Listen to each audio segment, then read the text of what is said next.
a oportunidade, meu Deus, de contribuirmos, de devolvermos com alegria, meu Deus querido. Aleluia. Aquilo que o Senhor tem nos concedido, Pai, as portas que o Senhor tem aberto, as empresas, a saúde.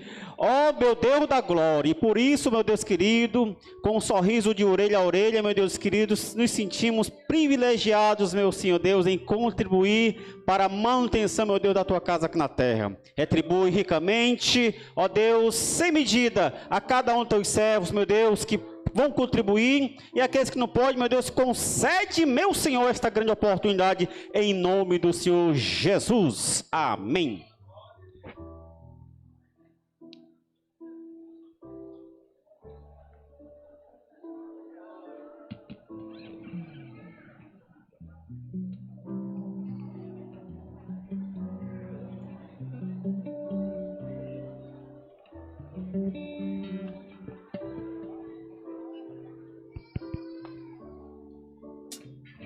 Glória a Deus. Saudamos a amada igreja com a paz do Senhor, amém?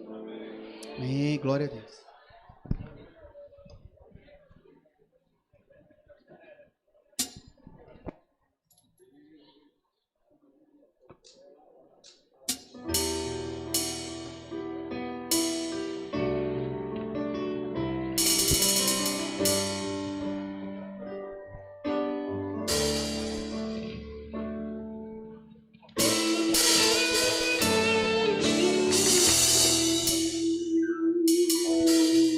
Não vou negar quem sou, não há máscaras em mim. Desde quando te entreguei meu coração, não vale a pena te negar em troca de viver. Se morrer por ti, pra mim significa viver.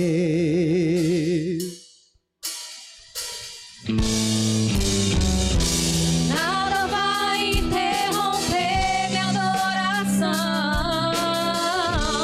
Babilônia não habita no meu coração.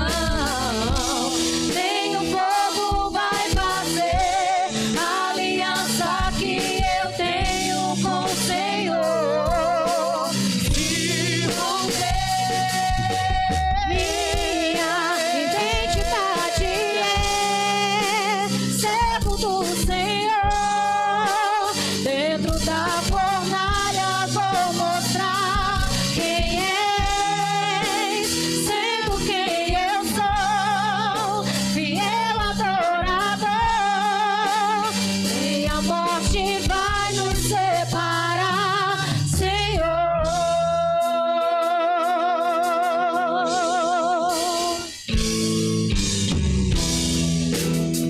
Quem sou, não há máscaras em mim.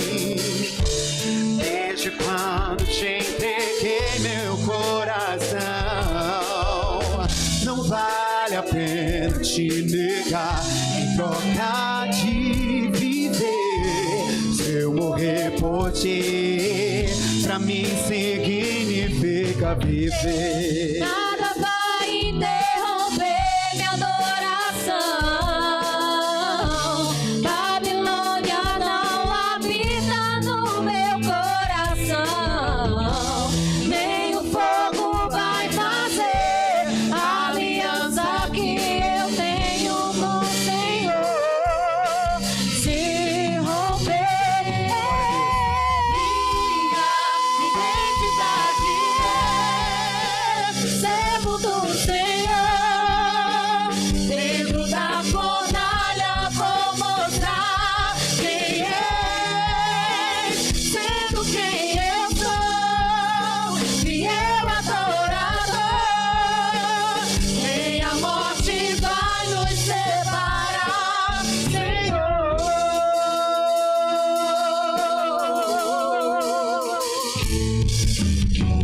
Sadraque, Mesaque, Abednego, jovens demais pra morrerem cedo, negaram o pedido de um rei. O decreto era que adorassem a imagem que ele fez.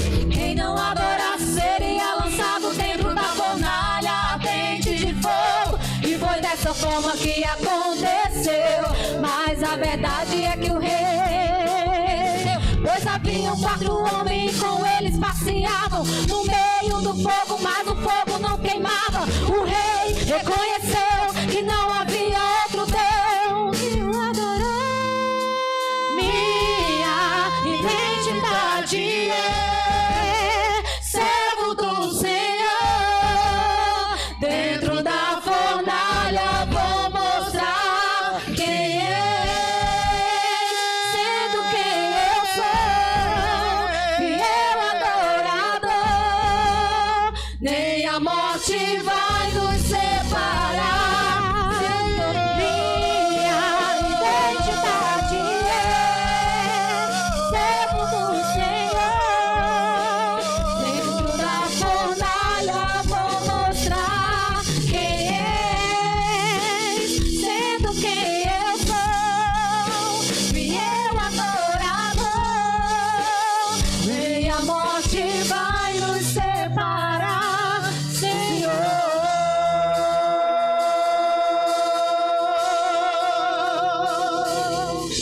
Amém. Glória a Deus. Aleluia! Glória a Deus! Ah, se eu cantasse igual o Wilkes. Foi a oração que Deus não me ouviu. Queria ser um cantor da igreja, pastor, mas não passei no teste, viu? Vamos fazer a apresentação do nosso visitante. Está conosco a Lene e o Fábio. Cadê Facica? Bom, Lene e o Fábio está ali. Assunção e Neliane. Passe com a mão. Isso. Jefferson. Neide e Edson. Glória, lá atrás. Lá no final. Os últimos serão os primeiros. Glória a Jesus. Vou passar aqui para o pastor apresentar o nosso pastor que está nos visitando, pastor Genivaldo. Dá honra aí. Apresentar nosso pastor aí, já ore por ele, para entrar com a mensagem. Glória a Jesus. Pastor Vitor Nojosa, que sempre tem nos atendido, chamado e tem sido bênção para esta igreja. E que cada um possa estar com a mente e o coração aberto, contrito, porque vem palavra para você. Vem a palavra da parte de Deus para a edificação da sua vida, tá certo? Eu gosto de recitar o Salmo 27, quando Davi diz que uma coisa ele pedia ao Senhor, e ele buscava isso, e a buscarei, que eu possa estar na casa do Senhor. As crianças iam fazer silêncio. Que eu possa estar na casa do Senhor. Só no domingo? Não. Terça, quinta e domingo também não. Todos os dias da minha vida. Para 2 coisas. Para adorar o Senhor. Para contemplar a formosura do Senhor. E segundo, para aprender no seu santo templo. Com essa palavra, eu quero vos dizer, não seja religioso. O religioso é aquele que vai à igreja ao domingo. Seja um cristão praticante, que adora a Deus. As criancinhas estão agitadas hoje. É porque elas estão subindo. Elas são muito educadas, essas crianças.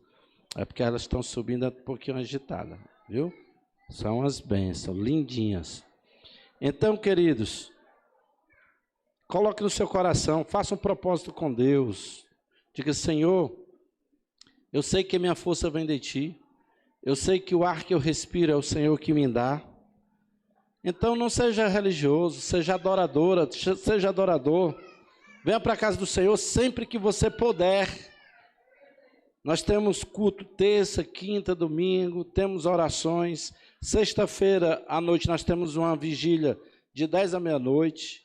Nós temos todo dia de manhã, antes de você ir para o trabalho, 7 às 8, oração na igreja. Então assim, a igreja está aberta, ela está viva, ela tem movimento.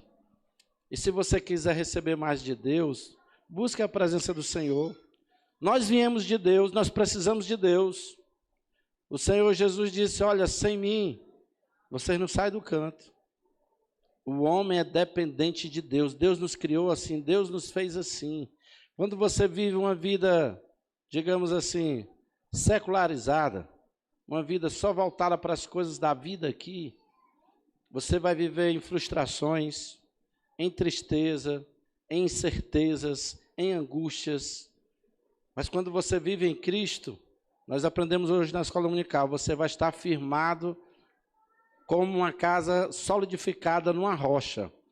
Quem está em Cristo está fundamentado, está seguro, né, de cabeça erguida, confiante, né? Tem luta, tem provação, mas o Senhor está comigo. Se Cristo está comigo, a quem temerei? O Senhor, lá no Salmo 27 também diz, ainda que um exército me cercasse, o meu coração não temeria. Tá certo? Porque essa segurança que Davi tinha, porque todo dia ele estava na presença do Senhor. Amém? Então, igreja, esse é o convite pastoral que eu faço a toda a igreja, passe por cima do cansaço, fadiga, obstáculo, entretenimento, que tira a sua atenção de vir à casa do Senhor, vir adorar o Senhor. Então, dedique o seu tempo, boa parte do seu tempo, em se relacionar com Deus. Eu vou garantir que a sua vida vai passar para muito melhor. A sua vida vai ser muito mais produtiva, a sua vida vai ser uma vida, digamos assim, abençoada por Deus. Amém? E o que busca, acha, o que bate, se abre, o que pede, recebe. Então, você é dependente dele, então é a ele que você deve clamar e buscar. Amém? Meu Deus, temos aqui falado um pouco acerca de ti, mas agora o teu filho, como ministro teu, Senhor, ele é, nesta noite, Senhor, o atalaia, aquele que traz a mensagem do rei. Meu Deus, que tu possa, no abrir e fechar dos lábios do pastor Vitor Nojosa, colocar a palavra necessária e eficaz para a edificação das nossas vidas hoje, para o crescimento da tua obra, da tua igreja. Abençoa o teu filho sempre, Pai. É o que eu te peço, em nome de Jesus. Amém? Pastor Vitor já está com a oportunidade.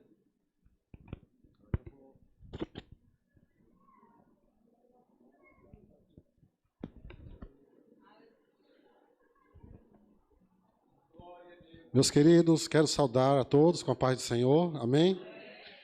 Dizer da minha alegria de retornar a essa congregação e, de fato, eu me sinto muito à vontade quando recebo o convite para estar aqui. E eu, particularmente, sou um pastor local, né? Ou seja, eu priorizo a comunidade que Deus colocou nas minhas mãos. E dificilmente eu aceito convites assim para sair aos domingos, né? Mas sempre quando eu recebo o convite, especialmente dessa comunidade, dessa congregação, eu faço questão de atender. Deixo a comunidade lá nas mãos dos obreiros, claro, nas mãos de Deus e dos seus dispenseiros que Deus colocou ao meu lado para contribuir e venham atender prazerosamente o convite, especialmente da comunidade aqui, porque me sinto em casa, me sinto muito feliz. Desculpa eu estar falando assim, pode ser um pouco presunçoso, né, dizer que me sinto em casa, mas é como eu me sinto, amém? E o Jansen me ligou e nós conversando, nas nossas conversas, aliás, ele disse assim, Pastor Vitor, vamos tentar fazer assim um resumo de 13 lições. Aí eu disse, tá certo, é um desafio. Já fiz isso outras vezes, então eu vou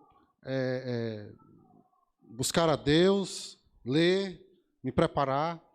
Mas o tempo foi passando e nós chegamos a um consenso didático, já que nós estamos aqui nesse ambiente de educação, né, escola dominical, esse é o espírito, eu vou usar esses termos, tá certo, da educação, e aí o tempo foi passando e nós chegamos a um consenso que do ponto de vista didático, teórico e metodológico, ficava inviável fazer assim uma síntese de 13 lições, né? Então, ele me desafiou a se concentrar mais nessa última temática, que fala da identidade do cristão. Por quê? Porque quando nós falamos de identidade, obviamente que esse tema, ele atravessou todos os outros temas que foram abordados na EBD. Porque identidade, de fato, fala dos valores cristãos. E eu vou partir aqui das reflexões, dos pontos da última lição, mas eu vou também tentar aglutinar aqui outras perspectivas para dialogar com esse desafio que é não abrir mão dos nossos princípios e valores, porque é isso que forma a nossa identidade. Amém? A nossa identidade cristã e bíblica. Então eu quero agradecer a Deus, o nosso pastor que sempre tem nos acolhido, os demais irmãos, os obreiros, e por ceder o espaço aqui para que eu possa transmitir a palavra, e que Deus continue estendendo as suas mãos e abençoando essa comunidade de forma poderosa, de forma especial. Amém? Então, eu quero ler a palavra de Deus em Mateus, capítulo 7. Vamos ler Mateus, capítulo 7, porque, de fato, me parece que essa última lição é como se fosse um preâmbulo das lições que virão. Porque as lições que virão nos colocará diante de um desafio.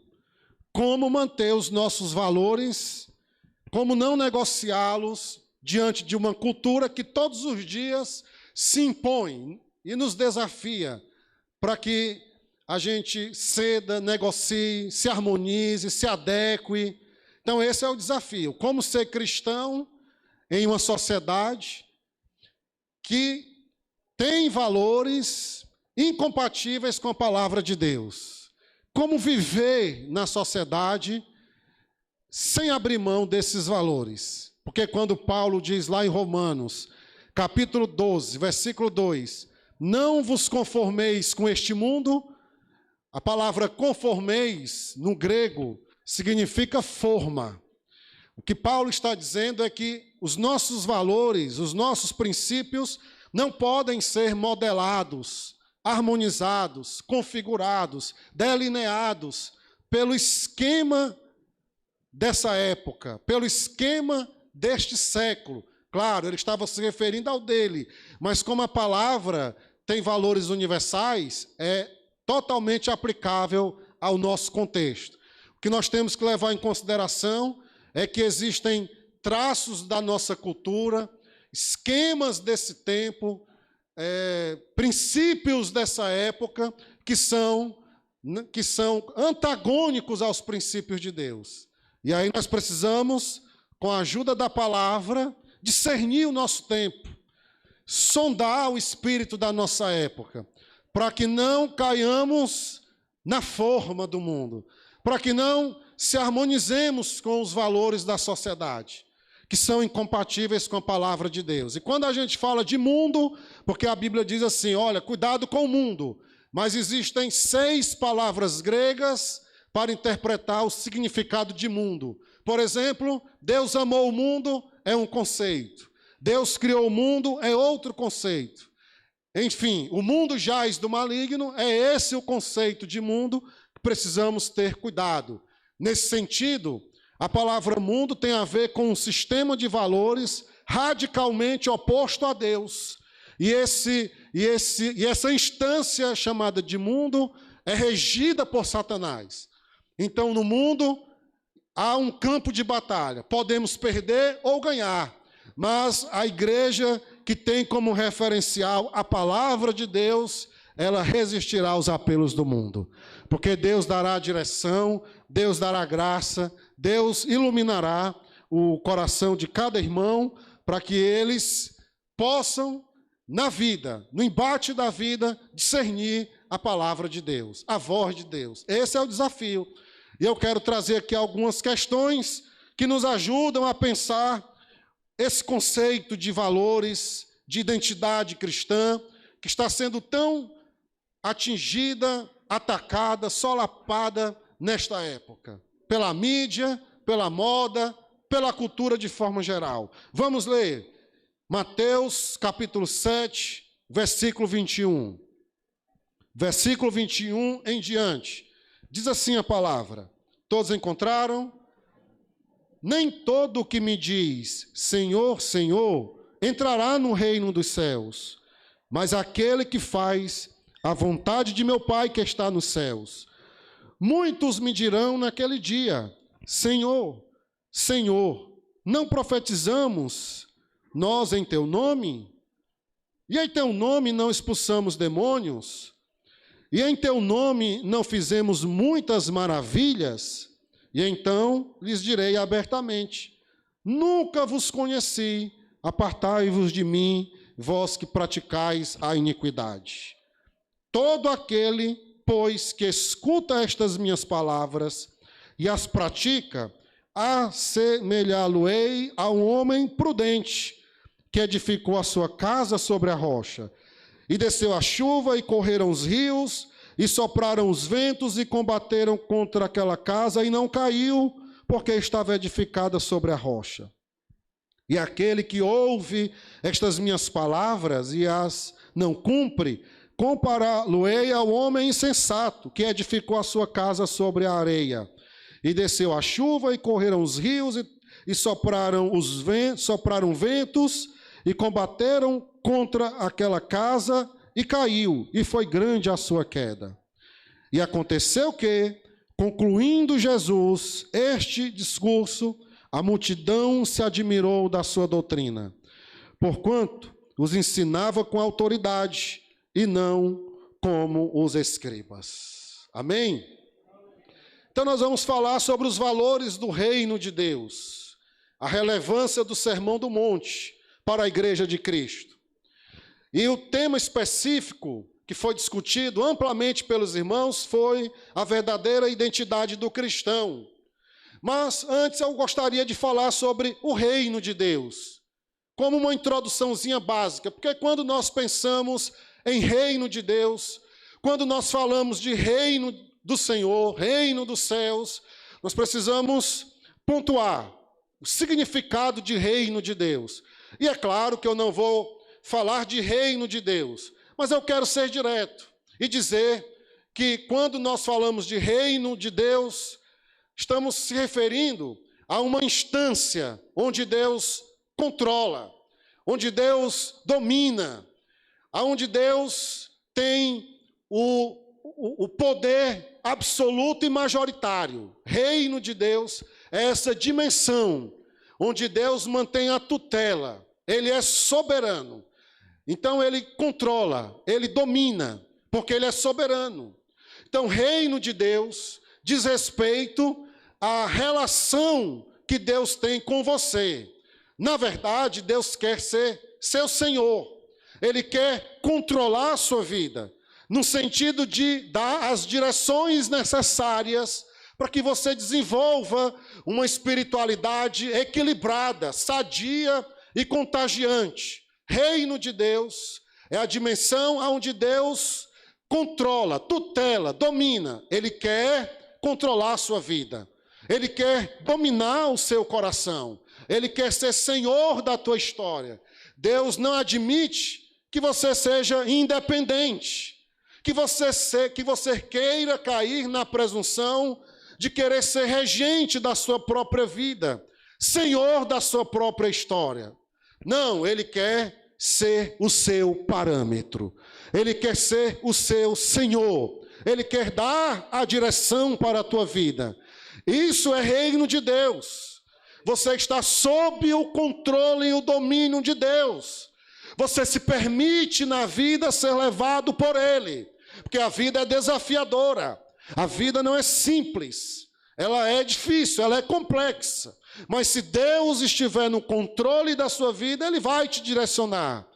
Ele estará cuidando de todos os detalhes da tua vida. Mesmo quando os dias forem maus, Ele estará no controle. Porque Deus sabe exaustivamente de todas as coisas. Portanto, passado, presente e futuro, para Deus é o eterno agora. Então você precisa estar sob os cuidados de Deus. Mas esse é o desafio, porque não é fácil também estar sob os cuidados de Deus. Não é simples. Discernir a voz de Deus não é fácil. Na badalação da vida, ser sensível para ouvir a voz de Deus e se apropriar dela, não é fácil. Não é simples. Porque na hora em que vamos tomar decisões, porque somos pessoas que tomam decisões, Deus nos deu a capacidade de exercitar a nossa vontade. Por isso que nós temos um fórum íntimo, temos uma consciência, a capacidade de arbitrar, de decidir. E por esta razão é que seremos também responsabilizados pelas nossas decisões. Mas quase sempre, na hora em que vamos tomar decisões na vida, nós utilizamos vários critérios. Nós usamos as nossas emoções, nós utilizamos as nossas intuições, nós colocamos em primeiro lugar os nossos interesses, mas a vontade de Deus, onde fica? Na hora em que vamos tomar decisões, onde fica a direção de Deus, onde fica a palavra do Senhor. Quase sempre damos as costas para a direção que Deus quer para as nossas vidas. Por isso que quase sempre também declaramos a nossa independência de Deus. Porque uma coisa é sermos autônomos na presença do Senhor, outra coisa é sermos independentes. E Deus não quer que você seja independente. Deus quer estar no controle e no domínio da tua história e da tua existência. Mas isso é um desafio, inclusive para a pastoral, que tem que lidar com crentes secularizados. O pastor falou sobre secularismo. Já já eu vou dizer o que é o secularismo de forma mais abrangente. O pastor só pontuou, e eu vou tocar nesse assunto. E esse texto fala sobre pessoas contraditórias, pessoas ambíguas, pessoas que ainda não decidiu. Jesus disse que uma fé, ela não pode ser, a fé não pode ser, isso é tópico da lição, somente de palavras. Por isso que há uma condenação bíblica aos falsos profetas, onde o discurso, a pregação é incompatível com a vida. Há um descompasso entre o que o sujeito fala e o que ele vive. E ele se torna falso, contraditório, ambíguo. É uma pessoa que ainda não reconheceu o senhorio do Senhor. Por isso que o apóstolo Paulo diz em 1 Coríntios, capítulo 4, versículo 20, o seguinte: nem todo que me diz Senhor, Senhor, entrará no reino dos céus, mas aquele que faz a vontade de meu Pai que está nos céus. Já falei, Senhor e vontade. E Paulo em 1 Coríntios 4, 20 diz: porque o reino de Deus não consiste em palavras, mas em poder. O que é que significa poder? Poder são todas as bênçãos que Jesus conquistou lá na cruz, ligada à salvação e dada gratuitamente para o nosso usufruto. Então, quando nós falamos de poder, nós estamos falando dos aspectos da salvação: regeneração, justificação, santificação, arrependimento, fé. Ou seja, todos os valores ligados à salvação que formam a base do poder de Deus tem de fato a eficácia de transformar os nossos valores, os nossos princípios e instaurar no nosso horizonte pessoal a identidade de Jesus.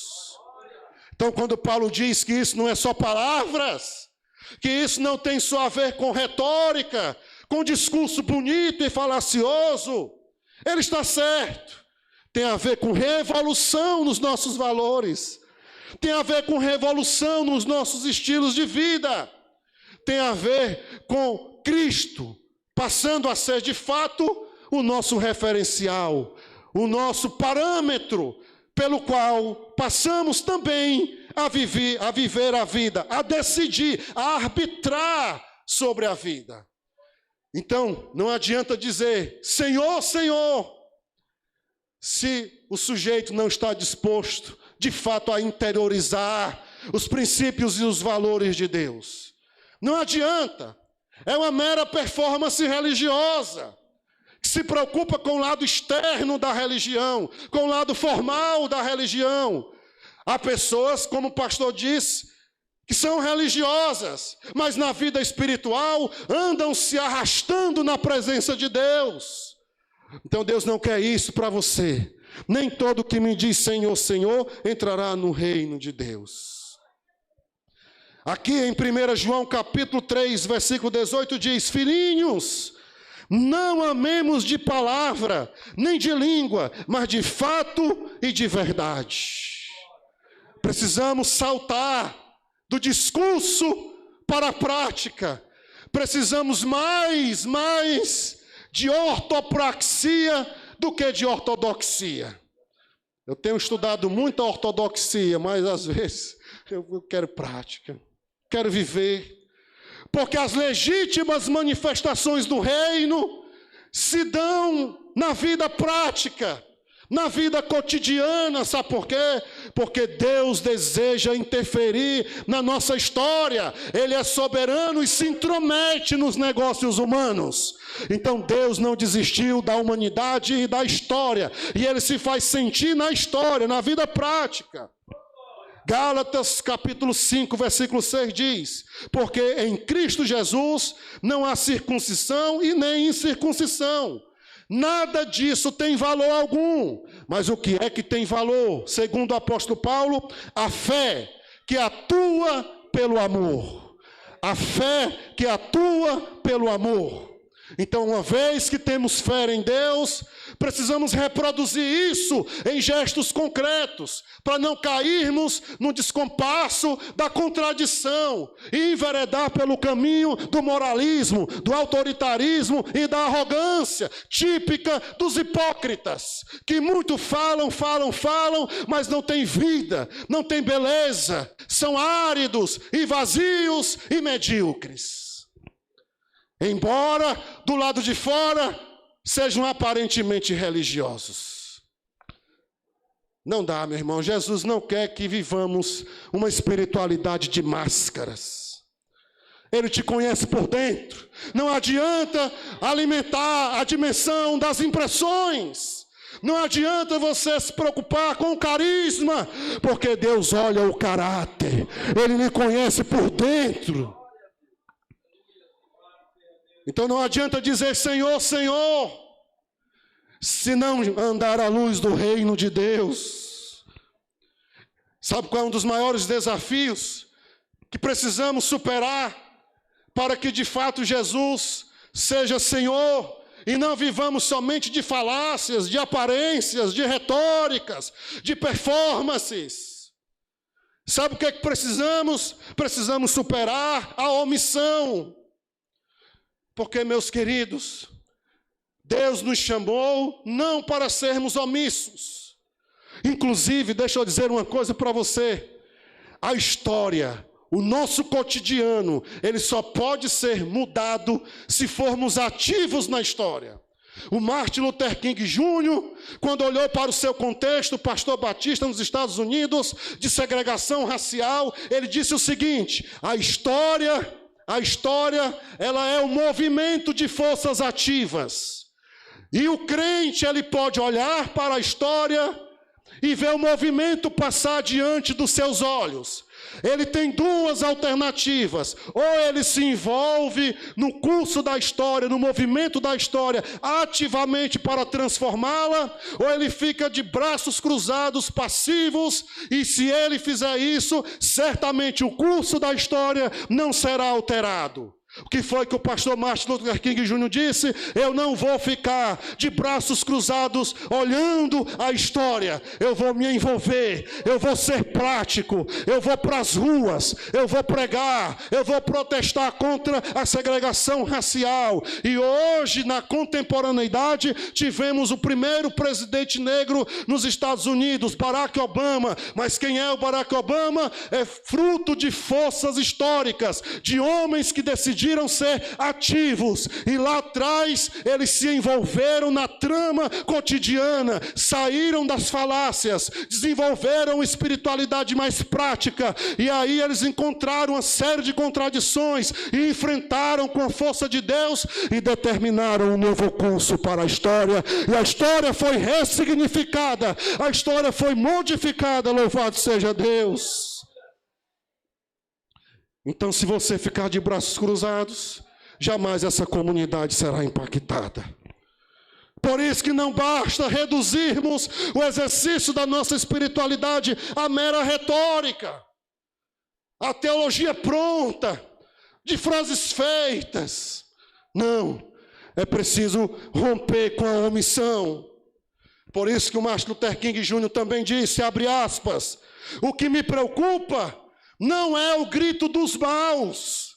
O que me preocupa não é o grito dos maus. O que me preocupa é o silêncio dos bons. Pessoas omissas. Deixa eu dizer, meu irmão, a nossa cidade é a terceira cidade mais violenta do Brasil. Como? O Rubem Alves levantou um questionamento. Como aquela frase que sustentamos anos se sustentará? Converta-se o indivíduo e a sociedade se transformará. Como? Se o índice de evangélicos cresce no Brasil e na mesma proporção a violência. Como? Há uma explicação. É porque estamos omissos. Quando eu digo estamos, é no sentido geral. Claro, salvo as devidas proporções, dispensando as generalizações. Mas do ponto de vista cultural, eu como professor que faço análises mais geral, digo, precisamos ser mais ativos. As pessoas estão vindo à igreja, algumas motivadas numa busca terapêutica. Confunde religião com terapia. Outras querem vir à igreja motivadas pelo utilitarismo, querem ascender socialmente. Não, meu querido, aqui é o encontro com o Deus vivo. Aqui é o encontro com Deus vivo. Aqui não há uma oferta paliativa, não. Aqui há um Deus que converte, revoluciona corações e transforma o mais vil pecador num cidadão do reino e revoluciona de fato a sua mente e a sua consciência. É um encontro com a palavra viva. Nós até pregamos a palavra escrita, mas Deus opera e faz com que o ouvinte se encontre não só com a palavra escrita, mas com a palavra viva. O poder de Deus, louvado seja o nome do Senhor. Quando Abraão foi orar, intercedendo por Ló, ele disse, Senhor, o Senhor vai destruir a cidade, o Senhor vai destruir os justos, com os injustos. E Deus disse, não vou destruir os justos com os injustos. Se lá tiver 50 justos, o Senhor destrói. Disse Abraão, o que foi que Deus disse? Não tem 50 justos. Mas se lá tiver 45, Senhor, o Senhor destrói. E foi baixando. E foi diminuindo. Se tiver 10, o Senhor destrói. Não. O problema não era a presença do mal. O problema maior era a ausência do bem. Pessoas capazes de transformar aquela sociedade. Esse é o pecado da omissão. Quando Jesus reunir todas as nações por ocasião do juízo final, ele vai dizer para um grupo, vocês vão para o inferno. Mas por que, Senhor? Simples, eu estava com fome e vocês não me deram de comer. Eu estava sem roupa e vocês não me vestiram. Eu estava preso e vocês não foram me visitar. Eu era forasteiro e peregrino e vocês não me acolheram. Veja que o pecado foi por omissão. Porque Deus não quer um evangelho teórico, pautado nos valores da estética. Mas por que eu gosto da igreja? Porque do ponto de vista estética, eu gosto da musicalidade. Do ponto de vista estético, eu gosto da natureza do discurso. Do ponto de vista estético, eu gosto até da maneira que os bancos são arrumados. Não, meu irmão, a sua relação com Deus não pode ser estética. Não pode ser estética, embora eu goste de estética. A sua relação com Deus, ela tem que ser pautada, de fato, numa relação pessoal. E é isso que eu vou falar daqui a pouco. Pessoal com Deus. Romanos capítulo 12, versículo 17, diz assim o apóstolo Paulo: não torneis a ninguém mal por mal, esforçai-vos por fazer o bem perante todos os homens. Se possível, quando depender de vós, tenham paz com todos. Não vos vingueis a vós mesmos, amados, mas não deem lugar também à ira, porque está escrito: a mim pertence a vingança, eu é quem retribuirei, diz o Senhor. Pelo contrário, se o teu inimigo tiver fome, dá-lhe de comer, se tiver sede, dá-lhe de beber, porque fazendo isso, amontoará brasas vivas sobre a sua cabeça. Não te deixes vencer do mal, mas vença o mal com o bem. Vença o mal com o poder do bem. E isso não pode ser teórico, isso tem que saltar desse discurso hoje e invadir o bairro, e invadir as ruas, as vielas, as ruelas. Aonde tiver uma pessoa olhando para você, ela precisa ver Cristo na sua vida. Louvado seja o nome do Senhor. Então é preciso saltarmos do discurso para a prática, porque diz o próprio autor da revista da Escola Dominical que só o milagre não transforma o caráter. Só o milagre não transforma o caráter. Versículo 22 do capítulo 7, muitos me dirão naquele dia: Senhor, Senhor, não profetizamos nós em teu nome? E em teu nome não expulsamos demônios? E em teu nome não fizemos muitas maravilhas? E então lhes direi abertamente: nunca vos conheci, apartai-vos de mim, vós que praticais a iniquidade. Essa palavra nunca vos conheci, no grego, é uma intimidade visceral, uma intimidade profunda, uma intimidade vital. Inclusive essa palavra conheci, ela nas suas variantes é utilizada até para a intimidade do casal. Lembram? Várias vezes a Bíblia diz: e o fulano conheceu sua esposa. Essa mesma expressão para representar a intimidade no seu sentido mais profundo. Jesus está dizendo: olha, vocês profetizaram, vocês expulsaram o demônio, mas não se relacionaram comigo. Vocês não foram meus amigos. Eu não conheço vocês. Eu não desenvolvi uma relação íntima com vocês. A minha relação, a relação que vocês, aliás, desenvolveram comigo, foi uma relação impessoal. Eu sou um Deus. Eu sou uma pessoa divina. Eu tenho vontade. Eu tenho atributos, mas muitos me tratam como ídolo. Jesus não é um ídolo, Ele é soberano, Ele é Senhor. Então, imagine esse desafio para os nossos dias, de igreja que fazem dos milagres o meio e o fim ao mesmo tempo. Igrejas que fazem dos milagres uma oferta de bem de consumo. Por isso que muitas comunidades estão sendo confundidas com o mercado. O púlpito se tornou um balcão, a palavra de Deus uma oferta de bem de consumo, e os frequentadores, os membros, os congregados, os visitantes, consumidores de religião. Barganha. Muitas pessoas passam a servir a Deus mais pelas evidências do que pelo encontro pessoal, mais por aquilo que Deus pode fazer do que por aquilo que Deus é e significa. Então deixa eu dizer uma coisa para vocês, olhe para mim, deixa eu explicar, já que nós estamos num ambiente de exposição da palavra, convidando os irmãos para aprender a palavra na escola dominical, então deixa eu explicar. Lá em João capítulo 20, versículo 30, ele diz assim: na verdade, Jesus operou muitos milagres na presença dos seus discípulos. Mas estes que estão aqui foram selecionados. Então deixa eu explicar esse texto. Exegese, hermenêutica. Todos os milagres que estão na Bíblia, todos, sem exceção, eles têm uma razão, um propósito.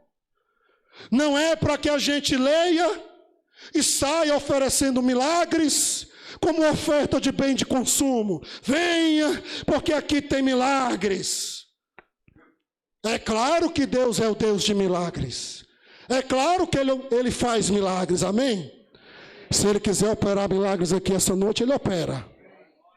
Mas entenda o que eu vou dizer biblicamente.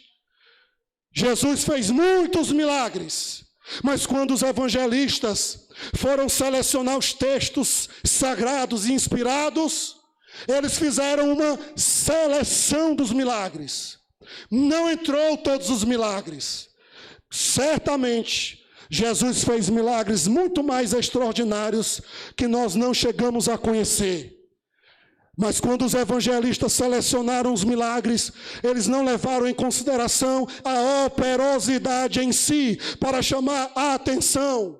Não, há um propósito. Por trás de todo milagre registrado na Bíblia, há uma razão. E milagre é só sinal. É só sinal. Olha o que o texto diz. Estes sinais foram registrados para que creiam que Jesus é o Filho de Deus. E que crendo, tenham vida em seu nome. Olha o versículo, capítulo 21. Veja o capítulo 21, versículo 25. Olha o que diz. João, capítulo 21, versículo 25. Se todos os milagres que Jesus fez fossem registrados, resumindo, não caberiam livros no mundo inteiro. Então entenda, olhe para mim que eu vou explicar. O evangelista está lá selecionando os milagres para compor o cânon sagrado que chegou às nossas mãos, e com certeza ele se deparou com milagres estupendos e extraordinários. Mas o Espírito disse: não coloca esse, coloca aquele. E eles foram colocando, porque milagre é sinal. Quando Jesus fazia um milagre, não era para que as pessoas ficassem admiradas com o milagre. Era para que as pessoas, a partir do milagre, entendessem que quem estava por trás do milagre era o Messias prometido. Então o milagre era um sinal que legitimava a identidade de Jesus. Eu sou o Messias. Para vocês entenderem que eu sou o enviado e o prometido, então levanta e anda.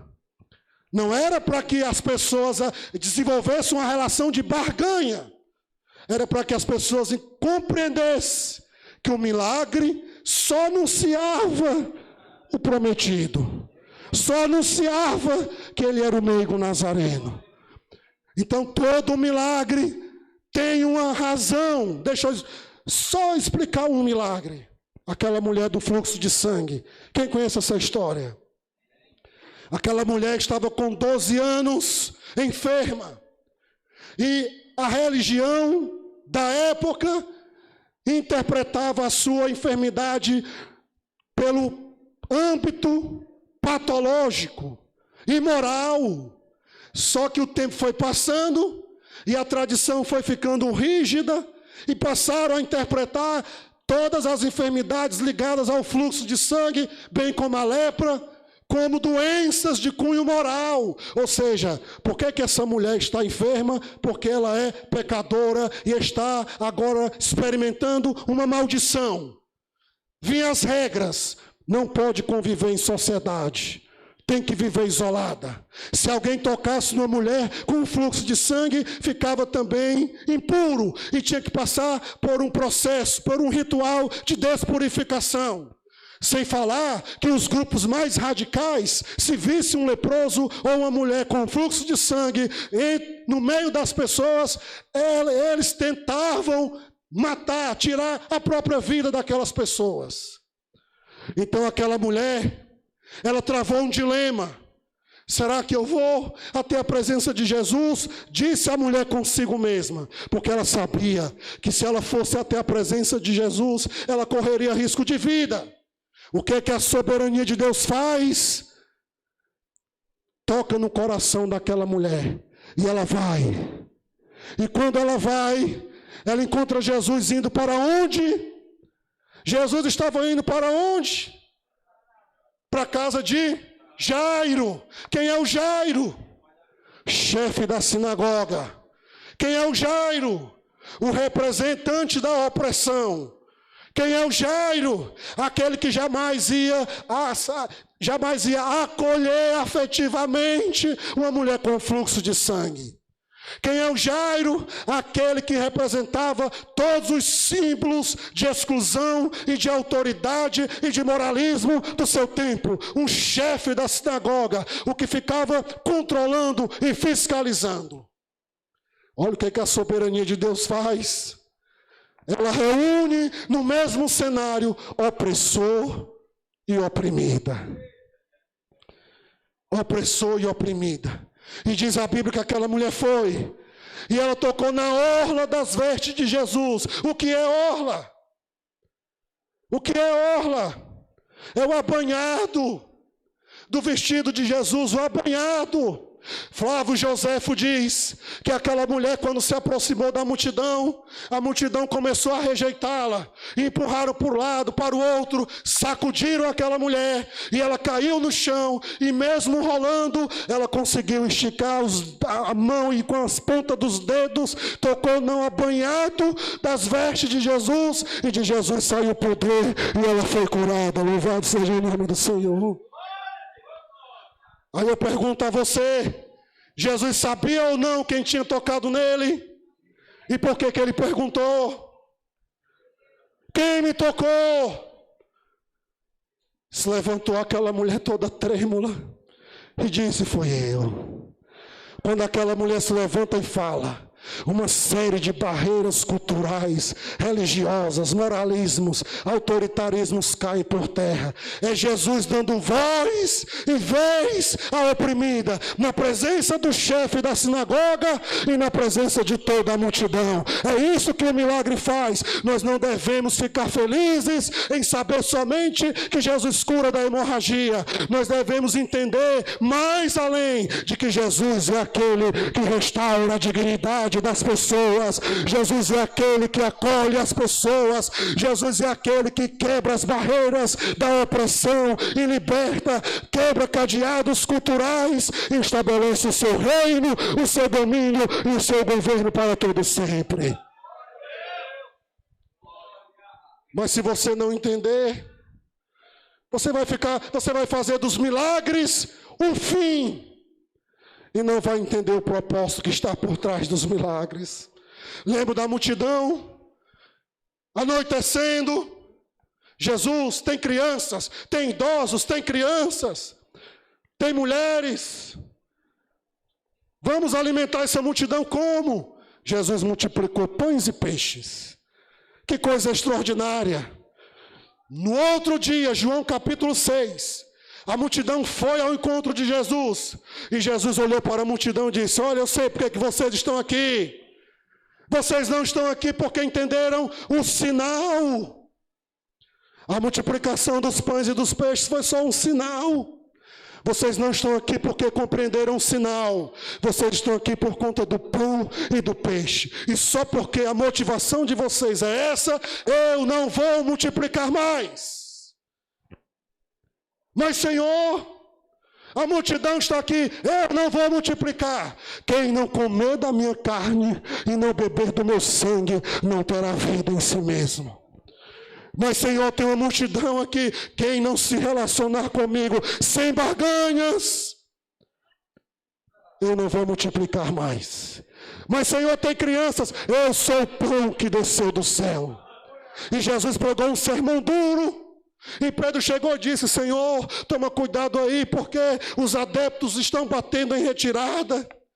A comunidade está diminuindo a frequência. Pega leve, Jesus. E Jesus olhou para Pedro e disse: olha, Pedro, se você não quiser ficar, vá embora também. E Pedro olha para Jesus e disse: Senhor, para quem iremos nós? Não é para onde. Preste atenção, porque para onde não faltavam opções. Tem os essênios, tem os escribas, tem os fariseus, se junta a eles. Não é para onde, é para quem. Para quem iremos nós, se só tu tens as palavras da vida. Louvado seja o nome do Senhor. Em que está sustentada a tua fé, meu irmão? Em que está sustentada a tua fé, minha irmã? É para onde ou para quem? Glória a Deus. Então não adianta estabelecermos uma experiência religiosa formal, quando Jesus deseja que nós compreendamos a vontade do Pai. Precisamos urgentemente compreender a vontade de Deus. Porque muitos se relacionam com Jesus como se ele fosse um ídolo mesmo. Se eu chegar para um hinduísta, numa escola dominical, e colocar um papel com uma pergunta: quem é Deus para você? Sabe qual vai ser a resposta de um hinduísta, representando uma religião de matriz pagã? Deus é uma força ativa. Deus é uma figuração do universo. Deus é uma imanência cósmica. O que eles estão dizendo aí?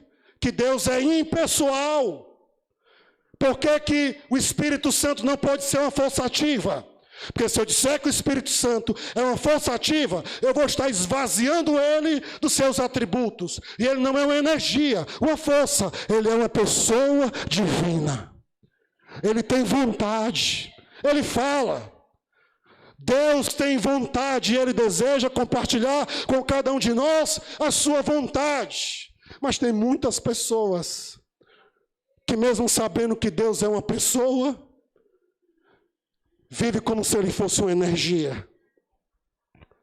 É o secularismo. O que é o secularismo? Deixa eu dizer para você. Secularismo é uma filosofia de vida pós-moderna que não é o materialismo. O materialismo é o apego ao dinheiro, é a avareza. O que é o secularismo? É a possibilidade de viver a vida excluindo a interferência de Deus. O que é o secularismo? É você tentar ser regente da sua própria vida. É você chegar à conclusão que não precisa mais de Deus. É você decidir que, embora Deus exista, você vai viver como se Ele não existisse. Isso é o secularismo. Uma sociedade secular é uma sociedade que até desenvolve uma relação com a religião a partir de diversas motivações. Dentro da igreja, levanta as mãos, dá glória a Deus, diz Senhor e Senhor, mas da porta para fora, Deus está às margens da sua vida. Quando deveria estar no centro do seu ser, Ele está às margens. Tem muitas pessoas que sabem que Deus existe e vivem como se Ele não existisse. E eu quero terminar perguntando: em que está alicerçada a tua fé? Diz a revista da EBD, em quem estamos alicerçados? Glória a Deus. E qual é o primeiro desafio que o autor coloca para cada um de nós? Precisamos ressignificar a nossa capacidade de ouvir. De ouvir. Mateus 7:24, todo aquele, pois, que escuta estas minhas palavras e as pratica. É escutar e praticar. Escutar a palavra de Deus. O mundo está badalado demais. A nossa agenda está concorrida demais. na escala de prioridades da nossa agenda pessoal, onde é que está espaço para o acolhimento da voz de Deus? Estamos muito mais preocupados com o nosso mundo externo, com o nosso mundo material, e não temos mais tempo de qualidade com Deus. O nosso irmão falou aqui da leitura da Bíblia. Nós queremos que os nossos filhos leiam a Bíblia quando nem os pais estão lendo mais. Tempo de qualidade com Deus. A nossa vida devocional está sendo terceirizada, precarizada. Nós precisamos, meu irmão, ouvir. O que é ouvir? É voltar os nossos olhos para o nosso mundo interior. É desenvolver a capacidade de sermos mais contemplativos. Porque vivemos numa sociedade capitalista que empurra os nossos olhos para fora, que canaliza as nossas energias para organizar o nosso mundo exterior. Então acordamos cedo, dormimos tardes, conseguimos até ser bem-sucedidos nos nossos negócios, mas a voz de Deus não ecoa mais na nossa alma. Então precisamos ter sensibilidade. Lembra daquele cidadão que chegou para Jesus e disse: Senhor, conversa com meu irmão, porque nós não conseguimos se entender. É uma herança e nós não estamos conseguindo dividir. É muita ganância, é muita arrogância. Jesus olhou e disse: eu jamais vou me intrometer nessa causa. Procura um juiz aí, um partidor que tem competência jurídica para resolver essas picuinhas de vocês. Nem toda oração Jesus responde, né? Porque é possível orarmos ao Deus verdadeiro com as motivações erradas. É possível. E Jesus saiu. E quando ele sai, ele cita uma história para os discípulos. Deixa eu contar para vocês. Existia um homem que era muito rico. E ele disse assim: eu vou estabelecer um projeto de vida material. Vou derrubar os meus celeiros, vou construir outros maiores e vou colocar toda a minha riqueza dentro. E teve início a obra. E foi uma maravilha. Terminou a obra. E ele olhou para os seus celeiros novos, cheios, e olhou equivocadamente para a sua alma e disse: agora, alma, eu tenho em depósito muitos bens para muitos anos. Vou comer, vou beber e vou ficar regalado. É o equívoco de pessoas que acham que na organização do mundo exterior, o seu mundo interior também ficará ajustado. Só um parêntese. No mundo contemporâneo, as pessoas estão explodindo subjetivamente, interiormente. Há um índice altíssimo de pessoas com depressão, complexos de inferioridade, baixa estima, síndrome do pânico, solidão, culpa, medo. Principalmente os jovens, 70% dos jovens evangélicos já sofrem de ansiedade, se preocupam tanto com o futuro que esquecem de viver o presente. O mundo interior se desorganizando, entrando em colapso, o índice de suicídio altíssimo. Então não adianta. Até que aquele cidadão ouviu uma voz: tu és um louco, hoje mesmo te pedirão a tua alma, para quem tu tens preparado e para quem será. Glória a Deus. Precisamos ser mais contemplativos. O que é ser contemplativo, meu irmão e minha irmã? É entender e discernir a voz de Deus, a vontade de Deus. Deus é uma pessoa, Ele não é uma coisa, Ele não é uma energia. Você não pode fazer de Deus um acessório que tem que ser utilizado. Você tem que usufruir da sua presença. Deus estabelece relacionamentos recíprocos. Deus não pode ser um meio para você atingir os seus interesses. O culto não pode ser antropocêntrico, o homem no centro e Deus fazendo de tudo para responder os seus caprichos. Não!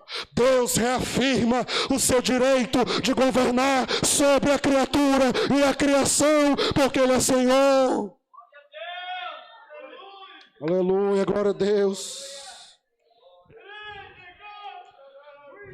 Aleluia,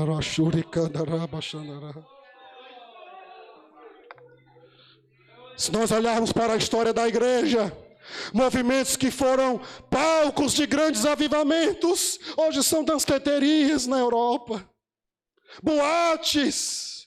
A igreja onde John Wesley pregava, que sacudiu a Inglaterra, hoje é um canil. E os europeus secularizados, as igrejas acabadas, fechadas, já dizem na Europa que há uma cultura pós-cristã. É uma relação impessoal com Deus. E eu queria continuar, mas o tempo não dá. Glória a Deus. Tá certo.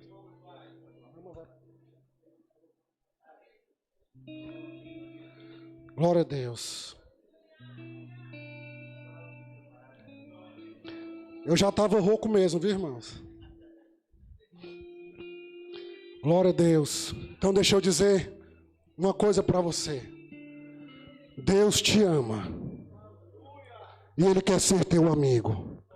O teu companheiro de 24 horas. Então deixa Ele ser o teu referencial. Permita que Ele seja de fato o seu Senhor. Permita. Interessante que nesse texto de Mateus capítulo 7, em Lucas, antes de Jesus falar sobre os fundamentos, ele diz assim: por que me chamais Senhor, Senhor, e não fazeis o que eu mando?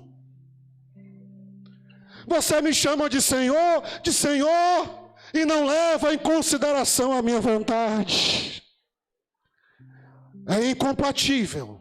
Então eu quero nessa hora dizer que é tempo de revolucionar os valores. É tempo de se permitir que Deus nos transforme. Quem lembra do Billy Graham? Os maiores evangelistas que o mundo teve, quando ele era adolescente, ele foi visitar numa excursão escolar a casa do John Wesley. E quando eles olharam os aposentos, a intimidade, o espaço, a biblioteca do John Wesley, tinha um localzinho interditado com uma faixa. E o Billy Graham perguntou, o seu coordenador, por que aquele local está interditado? E o coordenador disse, é porque ali era o lugar onde o John Wesley orava. Então você não pode entrar. E ele olhou, tinha dois declives, onde John Wesley colocava os joelhos. Com o tempo, ficou 2 declives. E quando eles voltaram e subiram ao ônibus, o coordenador foi fazer a chamada. E quando chegou no nome do Billy Graham, não deu presente. Não ouviu o presente. Chamou de novo. O que foi que aconteceu? Desceram os coordenadores, foram procurar o Billy Graham.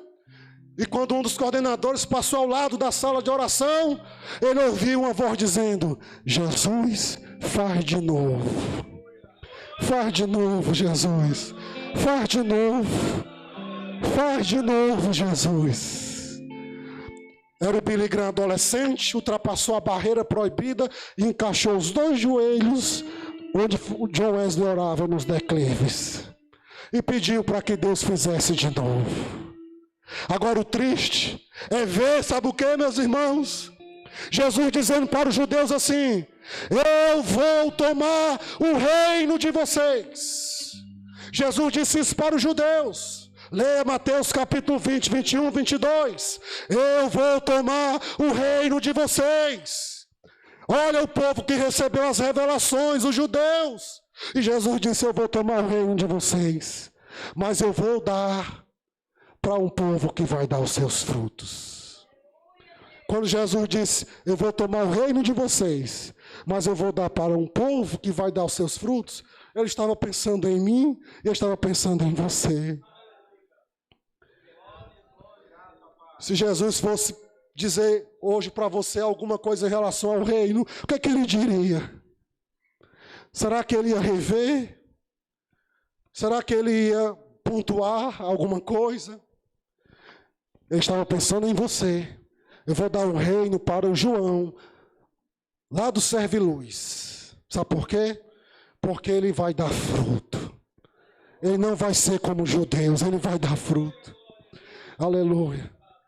Eu quero que você curve a sua cabeça.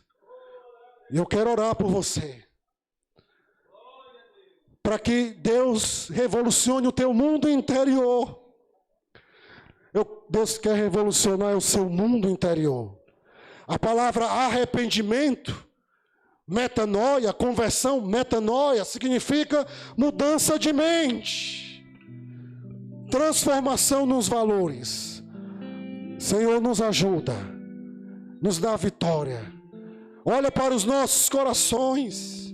Que possamos ser prudentes. Prudente é a qualidade de quem age com moderação. O prudente sempre evita fazer aquilo que ele acredita ser fonte de erro ou dano. O prudente está com a sua vida edificada sobre a rocha. Ele jamais enveredará pelo caminho da loucura, da insensatez e a falta de lucidez. Aquelas 10 virgens, 5 eram prudentes e 5 eram loucas. Quantas pessoas ficaram loucas, perderam a lucidez, perderam o bom senso, começaram a tomar decisões precipitadas na vida e hoje estão caídas, sem forças, sem ânimo, perderam o encanto e a leveza espiritual. Senhor, não permita. Estende as tuas mãos hoje e quebra todas as barreiras, todos os empecilhos, toda cilada do inimigo, todo plano arquitetado do diabo para destruir vidas aqui, que possa ser desmantelado pelo poder da tua palavra, em nome de Jesus. Levanta, filhos, pais, que os pais se convertam aos filhos e que os filhos se convertam aos pais. Aleluia, glória a Deus. Que os nossos filhos possam ver Jesus em nós.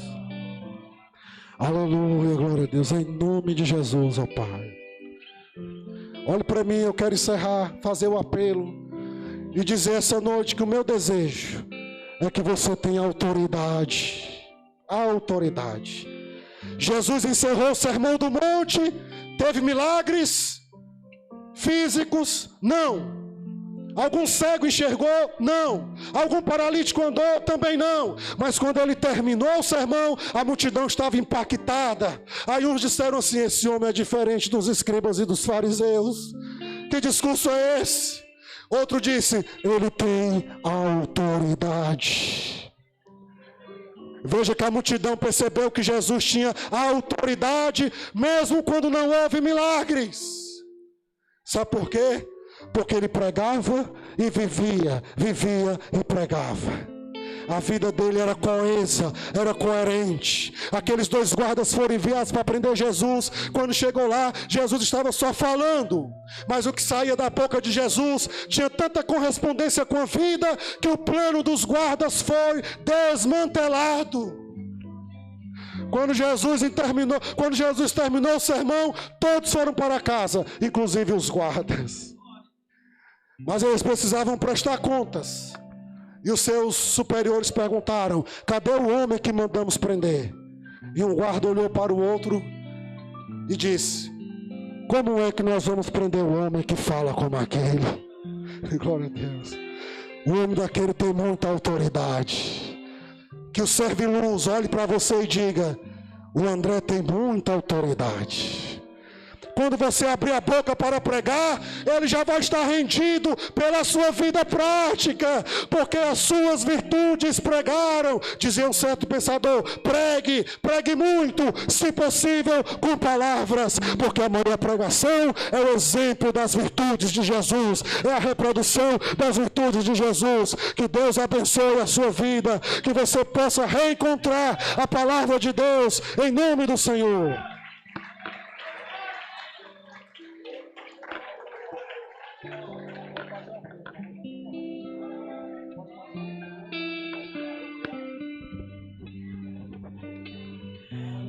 Aleluia!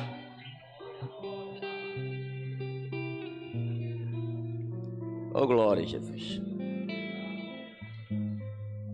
Alguém falou para mim, disse mesmo: vai ter alguma apresentação na IBD, no culto, no final do trimestre. Isso não. A apresentação vai ser a palavra. Não adianta ter a apresentação e não ter palavra. Entre as emoções, o eu, mas a palavra tem que ter prioridade para a igreja do Senhor. É a palavra que transforma. É a palavra que me dá vida. É a palavra que me dá esperança. É a palavra que mata a minha sede.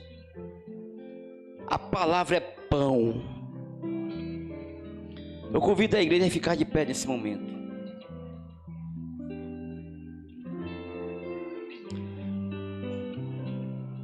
Disse Billy Graham: não basta ir somente à igreja, mas tem que ter mudança de vida. E quem faz essa mudança de vida não somos nós, é Jesus, a rocha inabalável. Quem transforma o homem não somos nós, é Jesus. Eu convido nesta noite, eu faço convite. Onde é que está a primeira pessoa para aceitar Jesus? Qual é a tua escolha? O caminho largo ou o caminho estreito? Se você entrou aqui nesta noite e ouviu essa palavra e que tocou no teu coração, Jesus te chama nesta noite.